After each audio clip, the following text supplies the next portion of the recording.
Salut tout le monde, salut Anthony, salut Aubin, comment vous allez? Salut Valentin, ça va? Salut Valentin, ça va bien? Tranquille, tranquille, moi ça va. Donc on se rejoint aujourd'hui encore pour une nouvelle petite vidéo dont le sujet est Je ne suis pas assez intelligent pour me lancer. Je pense qu'il y a pas mal de personnes qui se sont déjà dit ça.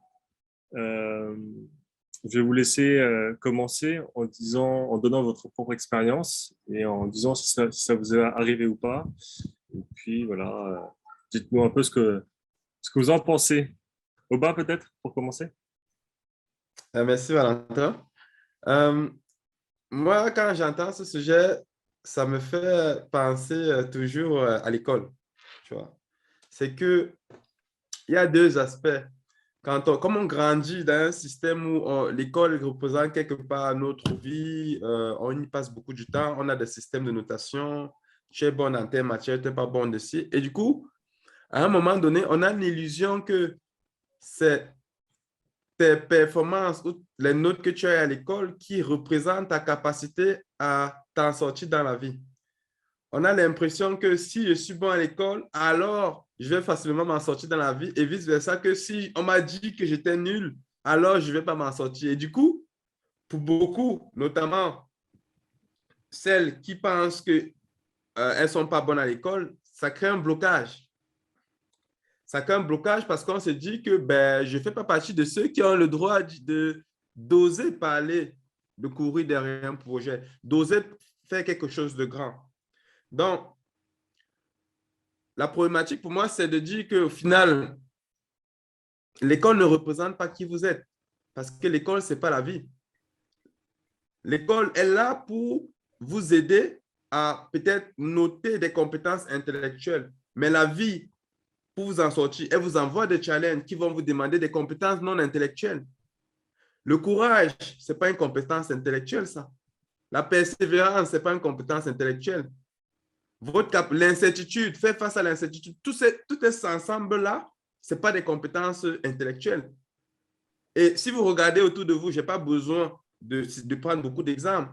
Beaucoup d'entrepreneurs qui ont réussi, ce n'étaient pas des gens qu'on qualifierait d'hyper intelligents. Moi, j'aime bien Jack Ma, par exemple, c'est mon mentor, le fondateur d'Alibaba.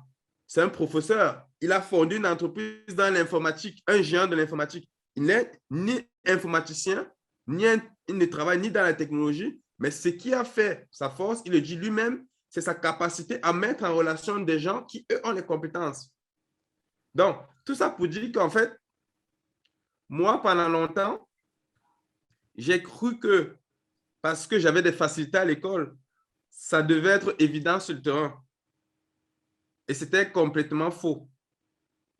Quand je suis rentré dans la vraie vie, j'étais aussi démuni, limite même, je partais avec du négatif parce que justement, j'avais des fausses croyances. Donc, pour moi, quand on se dit je suis pas assez intelligent, c'est quand quelque part, on démarre avec un repère qui n'est pas le bon.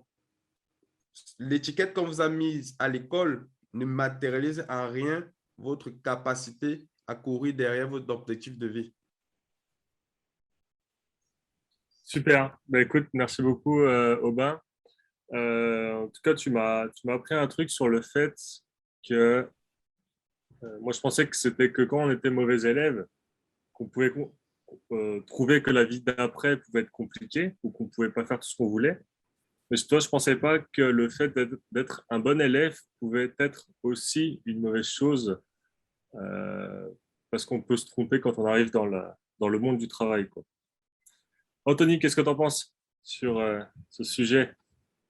Alors moi j'ai un avis que j'ai remarqué depuis très longtemps, même depuis mon enfance. C'est que quand on grandit, on comprend que la société en fait veut qu'on corresponde à une classe sociale.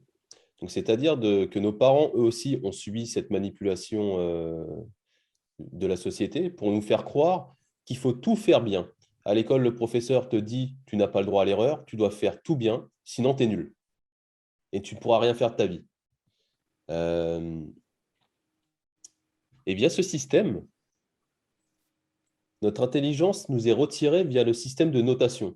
C'est-à-dire, tu as fait une bonne action, tiens, tu as le droit à un bon point. Et c'est pareil dans le monde du salariat. C'est OK, tu as bien travaillé, bah, peut-être je vais t'augmenter. Tu as le droit à une récompense. Tu vois. C'est la moindre erreur qu'on fera. Par exemple, si vous êtes dans le cadre d'une évolution et que vous avez travaillé pendant 1 an correctement, on retiendra la seule erreur que vous avez faite. Et c'est comme ça. Et cette information, pendant toute notre jeunesse, le système de notation, de défi, de comparaison, va être ancré en nous. Et en grandissant, on va avoir du mal, sans se remettre en question, évidemment, à le retirer, à penser autrement, penser que c'est avec les erreurs qu'on apprend, va être compliqué à se, comment dire, à se mettre, enfin, vous allez avoir du mal en fait à vous remettre là-dedans et vous dire que bah, il faut faire des erreurs pour pouvoir avancer. Et c'est comme ça en fait. C'est comme ça et malheureusement, si vous n'êtes pas capable de vous, on va dire, de regarder autre part que ce que vous avez appris à l'école, bah, ça va être très compliqué, on va dire, pour l'entrepreneuriat et même les moments difficiles de votre vie, parce qu'au final, vous allez voir que rien n'est rose. Il faut qu'il y ait justement des fluctuations de haut et de bas dans tout ce que vous allez faire, parce que c'est ça qui vous permet de grandir. Et justement, d'apprendre de vos erreurs, justement, pour ne pas recommencer et les améliorer. Donc voilà pour ça, pour moi. Ouais, bah, c'est un peu ce que je retiens, c'est que c'est un peu comme ce qu'on disait, on en revient au mauvais repère en fait, Oui, qu'on nous inculque à l'école. Et le problème, c'est qu'après, quand on veut faire plus, mieux et différemment, ben, on se heurte à des murs, à des obstacles qu'on n'avait pas prévus.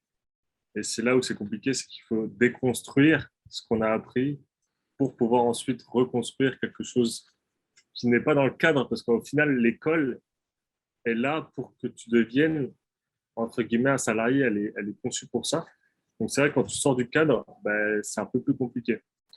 Enfin bref, pour ce qui me concerne, je dirais que c'est pas parce on se sent nul qu'on a des mauvaises notes. Toujours, bah, pareil pour moi, toujours par rapport à l'école.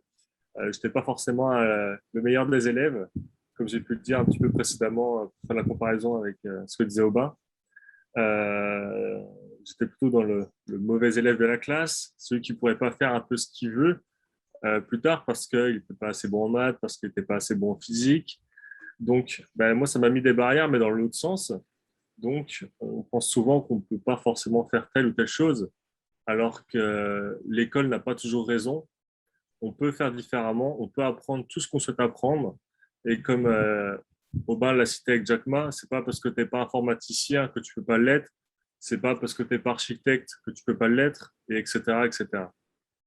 On peut tous changer, on peut tous devenir meilleurs, on peut apprendre aussi des meilleurs quand on ne sait pas, c'est une des solutions qui peut exister. Euh, et on peut aussi, en apprenant comme ça et en réussissant là où personne ne pensait que vous en étiez capable, c'est une occasion en fait de donner tort aux autres. Et moi, je trouve que ça peut être une très bonne motivation et une très bonne revanche sur la vie. Et puis voilà, voilà, voilà. Qu'est-ce que vous pourriez donner comme technique ou comme solution aux personnes qui auraient du mal à sortir de cet état d'esprit? Anthony? alors moi, ce que je peux vous dire, c'est que jamais il faut vous laisser traiter de nul, parce que qu'est-ce que être nul? Comment vous le définissez? Est-ce que c'est juste une opinion personnelle de la personne qui est en face de vous, ou c'est vraiment que vous n'avez pas la compétence ou même la qualité de pouvoir le faire? Quand on nous dit qu'on nous sommes nuls, avant de le penser et de vous dire que vous êtes nul, il faut essayer. Et si cela est trop dur pour vous, demandez l'avis de plusieurs personnes, peu importe qui, de tout ce qui vous, comment dire, comment les gens vous voient. Est-ce que vous êtes une personne dynamique? Est-ce que vous êtes une personne molle? Vous voyez?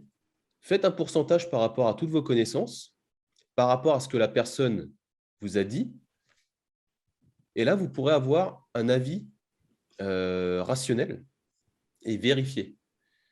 Et vous, déjà, qu'est-ce que vous pensez de vous? Est-ce que vous êtes là à vous dénigrer ou vous connaissez vos compétences, vos qualités et vos défauts? L'erreur que la plupart des gens font, c'est de mettre beaucoup d'énergie dans leurs défauts pour pouvoir rattraper leurs qualités. Mais sachez que vous ne rattraperez jamais vos qualités. Il vaut mieux mettre de l'énergie dans ces qualités que de perdre des années à travailler sur ces défauts. Vos défauts, ils sont là. Acceptez-les et le changement commencera instantanément. Vous pouvez quand même, on va dire, améliorer un peu vos défauts, mais ne perdez pas votre temps là-dessus. Mettez vraiment de l'énergie dans vos compétences. C'est le plus important pour ma part. Donc, c'est tout pour Ok, moi. ok, nickel. Et toi, Aubin, qu'est-ce que tu en penses? Ben, déjà, ce qu'Anthony dit est magnifique. C'est en gros de comprendre que quand tu dis je ne suis pas assez intelligent pour me lancer, c'est que tu regardes une facette du problème. Il y a une autre facette, c'est j'ai des qualités, j'ai des talents naturellement. Et donc, je pourrais plutôt regarder sur cet angle-là. Étant donné ce dont je dispose, ben, qu'est-ce que je peux faire avec? Parce que c'est déjà un talent. Donc, je trouve que c'est magnifique ce qu'il dit parce que ça nous invite à prendre une autre loupe d'observation du même problème et se rendre compte que finalement, on n'est pas bloqué en fait, que cette pensée n'est pas bloquante. C'est une pensée, mais elle n'est pas bloquante. On peut se lancer.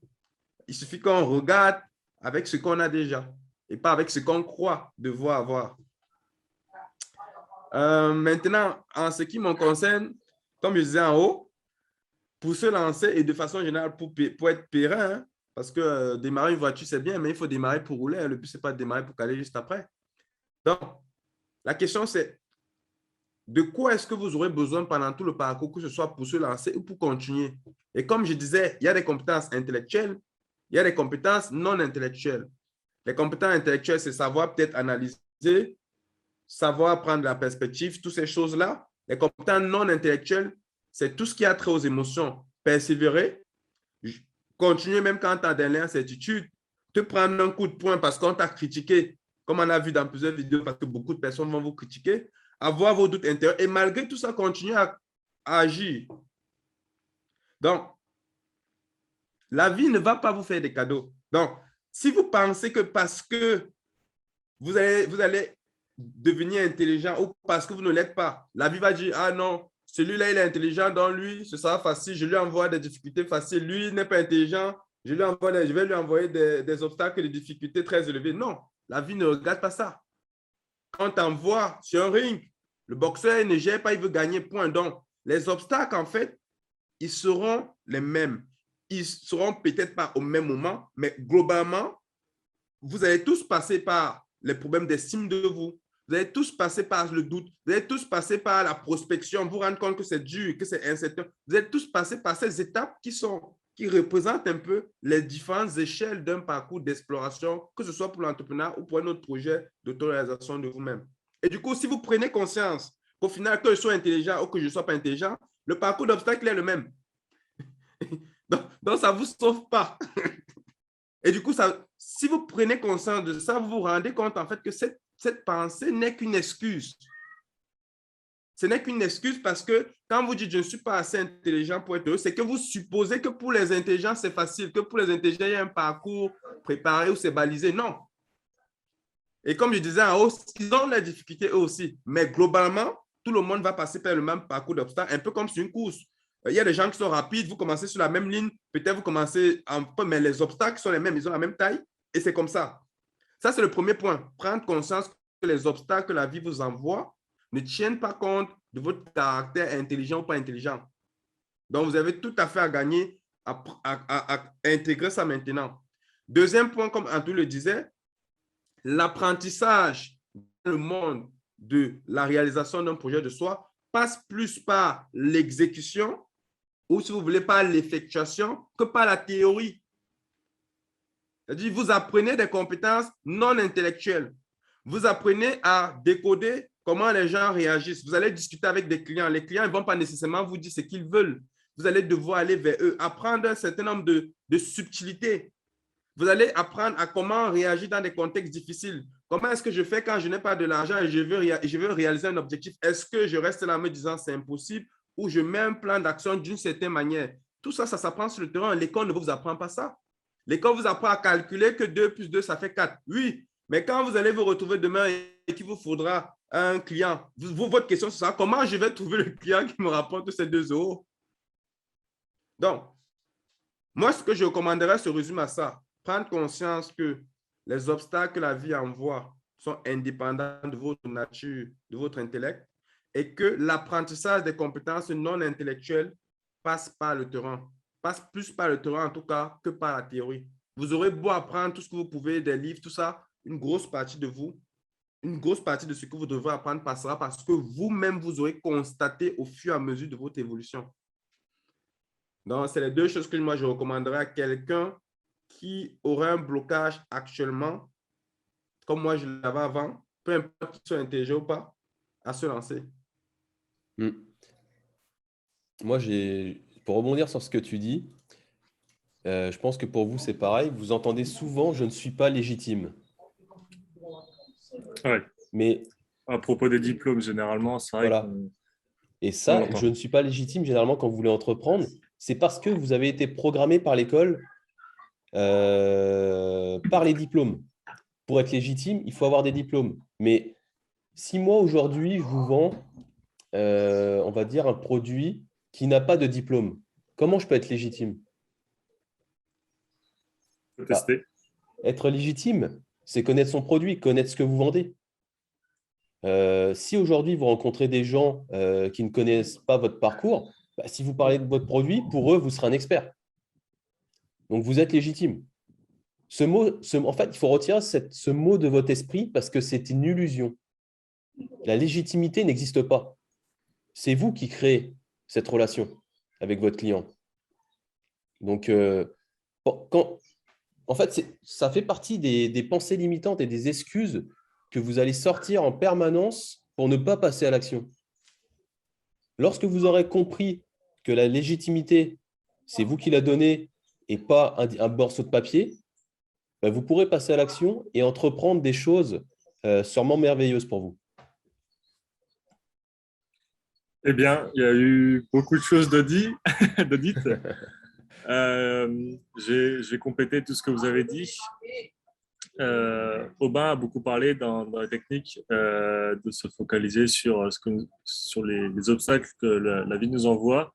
Que c'est important aussi de tester et de faire les choses sur le terrain.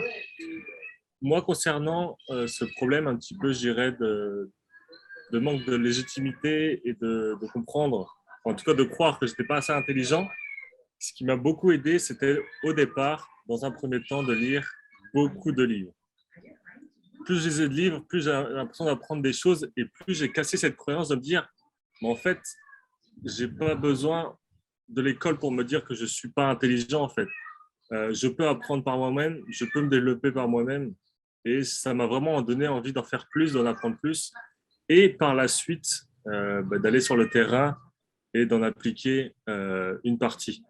Et voilà, moi en tout cas, c'est ce qui m'a aidé. Donc, même si ce n'est pas toujours facile de commencer et de passer à l'action au départ, moi, ce que je recommande, c'est voilà, lisez, lisez, lisez. Et au bout d'un moment, vous aurez tellement de connaissances que vous finirez par passer à l'action. Mais il vaut mieux lire, si je peux dire, que de ne rien faire du tout. C'est voilà. C'est le plan, je dirais le plan B ou le plan C, comme on veut. Mais voilà, en fait, on peut toujours faire quelque chose, peu importe son niveau, peu importe sa condition économique, peu importe son milieu socio-culturel, il y a toujours quelque chose à faire. Ouais. Voilà, je pense qu'on peut passer. Ah, dis-moi, Anthony. Je suis d'accord avec toi sur ce que tu dis. Le milieu, la programmation, en fait, si vous gardez en fait le même cercle social, on va dire, vous allez être programmé d'une certaine manière. C'est-à-dire que toutes ces pensées limitantes, vous ne pourrez pas les enlever parce que vous restez avec les 5 personnes enfin, sur lesquelles qui vont vous programmer. Enfin, c'est surtout, on dit justement qu'on ressemble aux 5 personnes avec qui on traîne le plus. Donc, en restant avec eux, vous allez rester dans le schéma social duquel vous voulez vous extirper. Donc, en fait, en lisant, vous allez acquérir des compétences et une nouvelle programmation de votre esprit qui va vous permettre de vous libérer de tout cela et de vous faire, on va dire, d'autres amis sur un autre cercle social qui, lui, vous permettra de vous développer. C'est le schéma logique. Donc, même si vous n'aimez pas lire, par exemple, si vous voulez devenir entrepreneur dans tel domaine ou peu importe où vous êtes allé, vous voulez aller dans le spirituel, ben, vous achetez des livres qui parlent du sujet et vous lisez tous les jours. Et sans vous en rendre compte, vous allez vous programmer. Donc voilà. Pour moi, c'est très important, on va dire, de rester dans la lecture et dans l'énergie de l'entrepreneuriat, surtout. Si vous voulez être entrepreneur, restez dans cette énergie. C'est très important pour votre développement. Écoute, merci beaucoup d'avoir complété ce que c'est exactement ça. Tu l'as très bien dit. Aubin, tu voulais souhaiter Oui, rajouter oui, quelque juste, chose? tu as parlé de livres, mais du coup, je voulais savoir si tu avais des livres à recommander ou bien si c'était des livres que tu avais lus. Oula, ouais, j'en ai lu pas mal au départ. J'essaie de te refaire l'ordre dans lequel j'ai lu. Ben, j'ai commencé bien sûr par le fameux Père riche, Père pauvre de Robert Kiyosaki. Ensuite, j'ai dû lire Les 7 habitudes. J'ai un trou de mémoire sur le titre. Les Les 7 7 habitudes, habitudes des personnes qui réussissent. c'est ça exactement, merci. Après, La semaine de 4 heures, voilà, qui est pareil, un best-seller très connu. Après, côté spirituel, les livres que j'aurais à recommander, ça serait Le pouvoir du moment présent, qui est un incontournable, L'alchimiste, mais aussi Le moine qui vendit sa Ferrari. Ils sont très, très, très, très bons pour ça. Et puis voilà, j'en ai encore d'autres. Mais la liste peut être longue. Donc, ce que je pourrais proposer, c'est que je pourrais faire une petite liste, peut-être à mettre en commentaire, en description, pardon, de la vidéo, pour ceux qui le souhaitent. C'est bien ça, c'est bien ça. Parce que sinon, la liste risque d'être un peu longue. C'est clair, c'est clair. Mais au moins, ça donne des points de départ pour les auditeurs. Nickel. Et je voulais ajouter que finalement, à travers les livres, tu te rends aussi compte que quand tu as des problèmes de légitimité, tu te rends compte qu'il y a des gens qui ont réussi à le faire et qui n'étaient pas légitimes pourtant parce qu'ils ont su construire leur légitimité sur la valeur ajoutée qu'ils apportent aux gens et pas sur le diplôme. Tu vois. Ils ont su construire quand on dit, par exemple, tu es un bon médecin, oui, tu as le diplôme, mais ce qui fait toi un bon médecin, c'est le fait que tu soignes bien des gens. Donc, au final, la finalité, c'est la valeur ajoutée. Donc, même si tu as les diplômes ou pas, à partir du moment où cette idée émerge en toi, si tu restes focalisé sur la valeur ajoutée, ben, tu prendras le chemin du résultat. C'est le résultat que tu construis, ce résultat d'amélioration, qui témoignera de ta compétence, de ta légitimité. Et ça, c'est bien parce qu'à travers les livres, tu te rends compte que d'autres l'ont fait. Et donc, ça te rassure que toi, tu peux le faire. Exactement, exactement. Un livre. Surtout, ça montre qu'en fait, généralement dans le salariat, on va regarder tes diplômes. Je pense que dans l'entrepreneuriat, c'est plus montre-moi ce que tu es capable de faire et on va voir si ça vaut le coup ou pas qu'on travaille ensemble. En fait. C'est deux façons de penser qui sont totalement différentes. Pour entreprendre, généralement, on pense qu'il faut acheter des formations hyper chères, alors qu'un livre à 25 € peut totalement changer votre vie. Mais bon, pour pouvoir acquérir certaines compétences, il faut aimer lire. La plupart des gens n'aiment plus lire aujourd'hui, on préfère regarder du contenu vidéo. Mais ce qui est dommage, c'est que vous ratez une chose très importante et qui est dans les livres. Ce qu'il y a dans les livres, généralement, vous ne le retrouvez pas dans la plupart du temps en vidéo. Et un livre, ça vous coûte quoi? 14, 25 euros? C'est rien comparé à une formation à 1000 euros. Et là, vous avez C'est bien dans ce comme tu... livre. Oui, Je vas-y. disais, excuse-moi de te couper, c'est bien comme tu parles de formation. euh, Parce que pas plus tard que ce week-end, je discutais encore avec un ami et il m'expliquait qu'il voulait investir dans l'immobilier. Ça fait plusieurs années déjà. Il a fait des formations à 1500 balles, 1500 euros et tout, et tout, et tout. Et je dis, ben, qu'est-ce que tu attends? Il n'a pas encore fait. Donc, c'est que quelque part, pour lui, c'est comme si acheter la formation devait déblayer le terrain au point où il n'est limite qu'à cliquer sur un bouton et son appart, il l'a acheté. Mais non, vous pouvez avoir le meilleur contenu du monde. Les formations ont leur rôle, les bouquins ont leur rôle, mais c'est juste un point de départ. Ce n'est pas ça qui va faire le travail pour vous. C'est ça qui déclenche C'est le pour déclic. ça. Voilà, c'est juste pour déclencher des clics. En fait, pour juste vous éviter de perdre trop de temps. Là où les autres, il y a les gens qui l'ont fait avec vous, ils ont déjà vu qu'il y a des erreurs, des garde-fous que vous pouvez avoir. C'est juste ça. Mais le parcours, la route, c'est vous qui allez le trouver vous-même. Tout à fait. Tant de choses dites dans cette vidéo. Je pense qu'il y a eu pas mal de choses de dites sur cette partie-là. Je pense qu'on peut partir sur notre troisième partie, qui est la fameuse partie anti-procrastination. Quand on essaye de mettre en place toutes les techniques qu'on a pu dire juste avant et qu'on a un peu de mal à les appliquer, qu'est-ce que toi, Anthony, tu recommanderais aux personnes de faire? Alors, moi, je peux voir aussi beaucoup de choses chez beaucoup de personnes. C'est que vous pouvez avoir la volonté. J'ai la volonté d'écrire un livre pendant un certain temps. Donc, je vais écrire, je vais écrire, je vais écrire. Mais il va me manquer une qualité, qui est la persistance. Alors, si vous n'êtes pas persistant, la volonté ne sera rien. Parce qu'au bout d'un moment, au bout d'une semaine, vous allez lâcher prise parce que vous n'en pourrez plus. Et cette volonté ne sera pas assez forte pour pouvoir continuer votre projet et ne pas lâcher. Donc, pour moi, travailler la persistance, la persévérance, surtout dans l'entrepreneuriat, vous devez être persévérant. Pourquoi? Parce que c'est un monde qui est difficile. Vous allez avoir déjà dès le début, dès que vous commencez, la plupart de vos proches, de vos amis vont vous empêcher de faire me mettre à jour votre projet en vous crachant dessus toute leur frustration.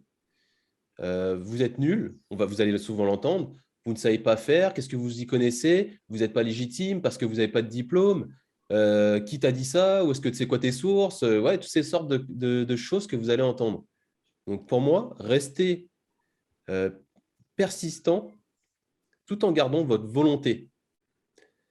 Ça va être un chemin qui va être difficile, mais si vous restez persistant, il n'y aura pas de problème. Vous allez vivre des expériences qui vont être soit catastrophiques, soit bonnes, mais de tout cela, vous en retirez une expérience concrète qui vous permettra d'avancer. Voilà. Eh ben, c'est très bien dit. Aubin? Toujours en perspective par rapport au sujet du départ, où en fait on pense qu'on n'est pas assez intelligent et du coup on ne peut pas se lancer. Comme on l'a dit, c'est parce qu'on a un repère qui est l'école. Et malheureusement, ce repère a tendance à nous faire croire qu'on doit tout réussir du premier coup. Donc, moi, comme technique anti-procrastination, je recommanderais juste de s'autoriser à faire des erreurs. Je dis bien de s'autoriser. Vous avez la permission. Vous-même, vous dites, j'ai le droit de faire des erreurs. Et c'est encore plus important quand vous débutez. Parce que quand vous débutez, vous n'avez aucun repère à part celui des autres. Mais comme on l'a vu, ce n'est pas les autres qui vont faire le vôtre. Vous pouvez vous inspirer des autres. Mais le vôtre, vous l'aurez sur le terrain. Et comme donc, c'est le terrain qui parle, qui va vous apprendre, autorisez-vous à faire les erreurs. C'est important parce que si vous êtes compassionné avec vous-même, si vous êtes tolérant avec vous-même, si vous partez déjà de l'état d'esprit, OK, j'ai le droit de faire des erreurs, vous vous mettez moins de pression sur le résultat que vous attendez. Vous mettez moins de pression sur le perfectionnisme que vous mettez, sur les attentes. Vous vous dites, OK, je vais rédiger un livre pour le cas d'Anthony. Commençons déjà par faire un brouillon. Commençons déjà par mettre 2 lignes sur le papier, même si ce n'est pas ordonné. Alors que si vous dites, ah, il faut que les idées soient bien alignées, cohérentes, d'entrée, dès le moment où elles sortent de ma tête, c'est fini, blocage. Parce que si vous attendez le jour où les idées vont sortir et qu'elles seront nickel, bien agencées, tout d'un coup, vous allez attendre longtemps. C'est la même chose, quel que soit le projet que vous prenez, que vous voulez devenir chanteur ou je ne sais pas trop quoi. Vraiment, se mettre une barre minimum sur les attentes parce qu'on s'autorise à faire des erreurs, on se permet d'échouer une fois, 2 fois, et à partir de ce qu'on aura appris, on pourra faire une 3e fois qui sera bien.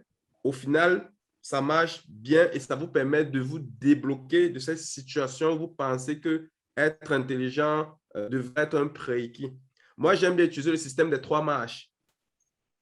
Je crois que tu en as un peu parlé, Valentin. Le système de 3 marches, c'est quel que soit le blocage que j'ai. Dès que je me dis qu'il me manque quelque chose, je me dis, OK, découpons ce problème en 3 étapes. Étape 1, je fais déjà avec ce que j'ai. Si je veux écrire, je suis sur mon bureau, qu'est-ce que j'ai autour de moi? Est-ce qu'il y a un stylo? Non. Est-ce qu'il y a un crayon? Oui. Je commence avec le crayon. Je ne me dis pas, non, il faudrait que j'aille chercher le stylo. Donc, commencer déjà avec ce que j'ai, ce que je connais, avec les idées que j'ai là, ça me permet déjà de sortir un premier produit qui n'est peut-être pas bien, mais qui me permet d'évoluer par rapport à ce que j'avais. Et cette première étape, ça peut être tout simplement d'écrire mes idées sur le papier. Et c'est déjà un début. 2e étape, je fais avec ce que les autres ont appris. Donc, dans la deuxième âge, je m'en vais apprendre des autres. Et ça, là, on rentre dans ce que tu disais, Valentin. Je lis des bouquins. Il y a des spécialistes qui ont le même problème avec moi. Ça ne sert à rien que je réinvente la roue. Qu'est-ce qu'ils ont vu? Et là, maintenant, je vais me documenter dessus. Mais c'est une 2e étape qui va me faire avancer par rapport à la première, qui elle-même m'a fait avancer par rapport au blocage que j'avais. Et la dernière étape, c'est de dire, OK, avec tout ce que j'ai mis sur le papier qui venait de moi, avec tout ce que j'avais des autres, qu'est-ce que je peux faire qui ressemble déjà à quelque chose de bien? J'appelle cette phase-là peaufiner. Donc, ce système de 3 marches, je l'applique à tout. Mais ça vient d'un principe simple. Je m'autorise à faire des erreurs. Quelle explication. Merci beaucoup, Aubin, pour cette partie, pour ton retour d'expérience et ta technique, parce que toi comme moi, je pense qu'on peut dire qu'on l'utilise quasiment quotidiennement. En tout cas, pour la partie commencer avec ce qu'on a, on l'a pas mal appliqué. Et me concernant, pour la dernière partie, je dirais que c'est important d'arrêter de se comparer aux autres. On a souvent tendance, comme on a pu le dire dans la première partie, l'école nous apprend à nous comparer aux autres avec les notes et les choses comme ça, à nous catégoriser, pardon. Il faut apprendre à déconstruire en fait cette règle qui est fausse parce qu'on est tous différents les uns des autres. On a tous une intelligence propre à soi-même. On a tous des défauts et des qualités et on peut tous composer avec ça. Donc, que ça soit à l'école, que ça soit autour de vos amis, que ça soit dans l'entrepreneuriat, que ce soit pour vos mentors, ne vous comparez qu'à vous-même et par rapport à la version que vous étiez il y a peut-être quelques semaines ou quelques mois. Mais se comparer à quelqu'un qui a déjà réussi et auquel on aspire à être, peut-être un très mauvais repère et une fausse piste. Voilà pour moi. Très bien, très bien. Alors, Nickel. Je pense qu'on a fini. Ouais. Qu'est-ce que vous en dites? Moi, j'ai rien à rajouter, c'est ce que tu as dit. Donc. j'ai rien rajouté aussi. Bon, c'est parfait. Écoutez, nickel. Merci beaucoup à vous deux pour votre expérience. Et puis, comme d'habitude, on n'hésite pas, si vous venez de nous rejoindre sur cette chaîne, à vous abonner et à aimer cette vidéo et surtout à laisser des commentaires si vous avez des questions, des interrogations super importantes. On y répondra avec un grand plaisir. Très bonne journée à tous et à très bientôt. Ciao, ciao. Ciao, ciao. Voilà.